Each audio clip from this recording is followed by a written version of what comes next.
So one of the key problems in thinking about the fact-value dichotomy is in certainly the way it's been classically framed, and I'll talk about that in just a second, is how we get from facts to values. How do we form value judgments? What's the right thing to do? What's the wrong thing to do? From the facts that we have about a particular situation, whatever those are. And I'm going to suggest that maybe the way to do that is to just first start by turning it around and think about how our opinions feed into our understanding of what the facts are. And I don't mean by that, something like confirmation bias, which is certainly something like that's one of the reasons we do philosophy is try to fight our own confirmation bias, right? That we have a tendency, confirmation bias is the idea that it's not even just an idea, like we, as far as I can tell, this is something we can say we know as a fact, if you want, that people have a tendency to kind of pick and choose the information that they notice, the information that they pay attention to, the information they recognize, that they acknowledge, based on what they already think. So we tend to see things in articles we read that confirm what we already believe, and we tend not to see, never mind even ignore, like we can tend not even to sort of notice that it's there. Articles or news or evidence or studies that conflict with what we already believe. We'll tend to discount them when we even notice them. That's confirmation bias. And so there's a way in which that tendency, with that tendency, our opinions can shape our understanding of what the facts are, or you might say misshape what our understanding of the facts is. But that's not even what I'm after. I think it's important for us to recognize when we're thinking philosophically about this that it's value judgments that determine what facts are in the first place. So how do we define a fact non-circularly? And the truth is we need criteria for deciding what counts as a fact. Will those criteria be factual criteria? Or are those criteria not going to have to be actually value judgments? And we're talking as what counts as something. That's a judgment that, in a case like this, is essentially a value judgment. So what counts as a fact? Is it that most people agree? I mean, why is that? And of course, I think most of us would say that most people agreeing itself isn't what makes something a fact. It's not like the weight of popular opinion doesn't determine what a fact is. And in fact, that would be pretty pernicious, right?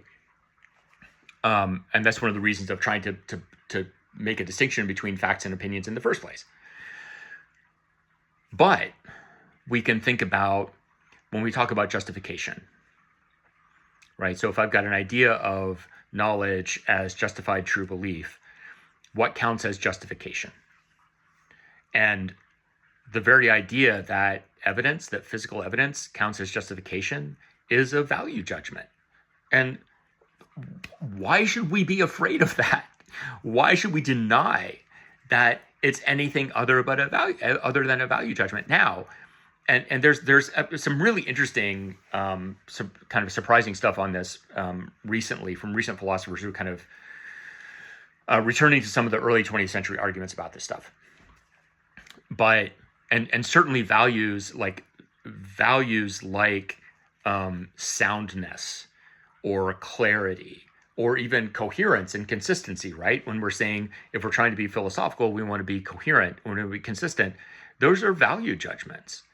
Not only what counts as consistent and not consistent, or what counts as coherent, not coherent, but why do we value coherence in the first place? That itself is a value. So there's no way of deciding facts without already having values as part of that process. And I made the argument in the last video that opinions, at least in a lot of important cases, right, rely on facts and should, which is a value judgment, rely on facts. Like your doctor making factual based, evidence-based decisions, judgments about what's right and what's wrong, about what's good and what's bad. Is that diet going to actually hurt you? Is that diet going to help you? Is that going to be a good thing or a bad thing? What makes it a good thing or a bad thing for you or for anyone? Those opinions.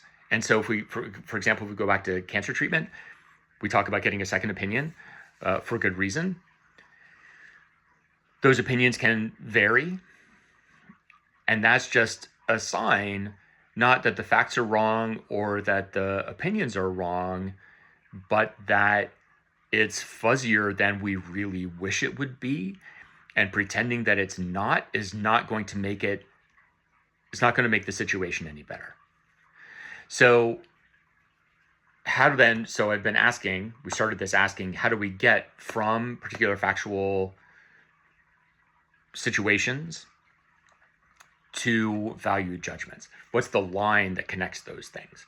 And I suggested that we need to recognize that there are also values that inform facts. So we have this kind of loop between facts and values.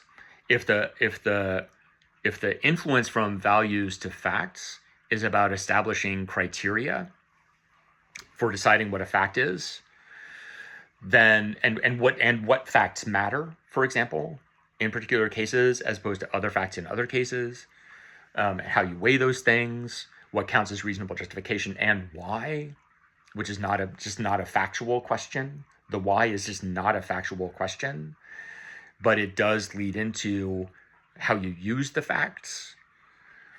What then is the feed from the facts to the values?